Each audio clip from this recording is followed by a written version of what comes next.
¿Qué tal, amigos? Sigamos con las chanchadas del PAC, que no terminan, y aquí podríamos estar toda la mañana. 8 años fueron suficientes para hacerlas bien grandes. Bueno, resulta que Luis Guillermo Solís descubrió el mago de la lámpara. Magia. Dijo, ¿qué es esto? Maravilloso. Estos genios del Banco de Costa Rica vienen y le cuentan lo que estaban haciendo con los fideicomisos, haciéndole edificios al ICE y sacando montones de plata, haciéndole edificios a la Asamblea Legislativa y sacándole montones de plata, haciéndole edificios a cuánta institución, a la Universidad de Costa Rica, que los presupuestos les llegaban y entonces ellos mediante fideicomiso le construían esas grandes cosas. Y dijeron, hagamos un fideicomiso para hacer la carretera 1. Y bingo, ¿verdad? En el fideicomiso no se nos puede auditar igual y por lo tanto podemos pagarle los salarios que nos dé la puta gana a los gerentes y a cualquier mando.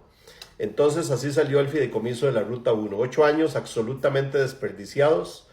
Por dicha llegó este gobierno y voy a hablar largo y tendido sobre este ministro de Obras Públicas que me enorgullece mucho ver la celeridad con que trabaja y el liderazgo del presidente para encontrarlos y ponerlos a trabajar así. Voy a hablar mucho de los ministros y voy a hablar bien de ellos para que vean lo que hace un buen líder, la diferencia entre un buen líder y un perezoso como Carlos Alvarado.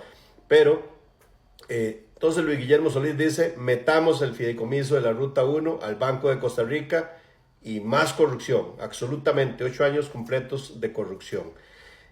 Sigamos, nos vamos a la presidencia de Carlos Alvarado.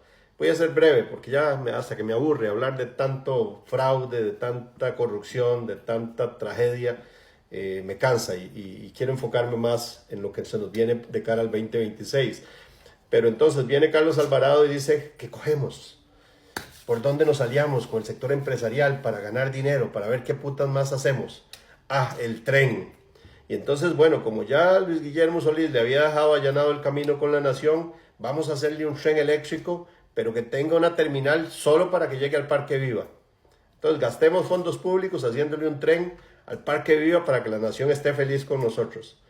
Pero además, Canal 7. ¿Se acuerdan aquella, cómo diríamos? Podríamos llamarlo, aquella famosa entrevista que le hizo Armando González e Ignacio Santos a Carlitos Alvarado? Bueno, solo le faltó besarle los pies. Era cantinflesco ver aquellas tiradas de egos. Carlitos les hablaba a Armando, Armando se la tiraba a Sánchez y Sánchez otra vez a Carlitos. Ojalá todos pudieran ver esa entrevista para que vean lo que fue, cómo el Canal 7 recibió todos los fondos públicos posibles para que hablara bien de Carlitos Alvarado, mientras Carlitos Alvarado trataba de vagabundear, porque fue un presidente vagabundo, no sabía controlar su ira, tremendamente ego. Recuerden cómo terminó en Guanacaste, recuerden cómo terminó cada situación que tuvo. Nos quiso pintar las maravillas de la crisis del COVID. Les voy a contar una más de la corrupción del COVID.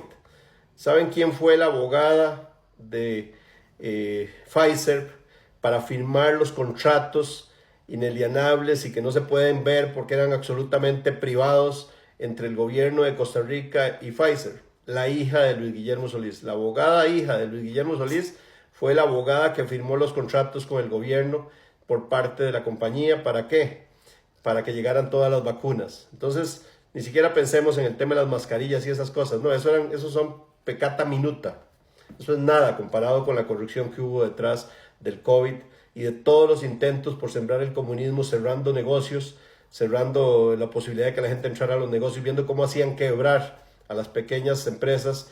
¿Para qué? Para alimentar más la cultura woke, para crear la Agenda 2030 de una manera más fuerte. Pero bueno, gracias a Dios se equivocó en una. Carlitos Alvarado descubrió a nuestro presidente, descubrió a Rodrigo Chávez y se lo trajo al Ministerio de Hacienda, y gracias a Dios dicen que no hay bien que por mal no venga. Eso nos tiene aquí. Lo importante es ya despertamos, ya sabemos cuál es la ruta. Doña Pilar y don Rodrigo nos van a marcar el camino. Vamos a estar atentos. Cualquier otra cosa que veamos, y hay muchas que no mencionamos, porque, señores, son 50 años de corrupción, son 50 años de fraude, son 50 años de robo, ¿verdad? O sea, si me pongo a enumerar, me encuentro con Soresco. Imagínense lo que fue Soresco: 75, 100 millones de dólares gastaditos en salarios, en Recope, por una ocurrencia de Oscar Arias. Si me pongo a escarbar más, me encuentro con Riteve. Imagínense lo que fue Riteve, ¿verdad? O sea, empresarios del sector autobusero concesionando prácticamente todo a medias con empresas españolas. Cada cosa que se dio, imagínense lo que fue la concesión de Caldera, el puerto más importante del Pacífico, el puerto por donde se pueden controlar más las drogas, pero ahí está concesionado por esos gobiernos corruptos. Entonces, por supuesto que hay mucho de lo que podemos hablar, pero ya no más, ya vamos a dejar eso allí y vamos a enfocarnos en el futuro. Nos vemos pronto y vamos a empezar a hablar de lo que hay que hacer para llevarle 40 diputados al partido de gobierno para que nos siga haciendo cambiar y en los próximos 2 gobiernos cambiemos este país.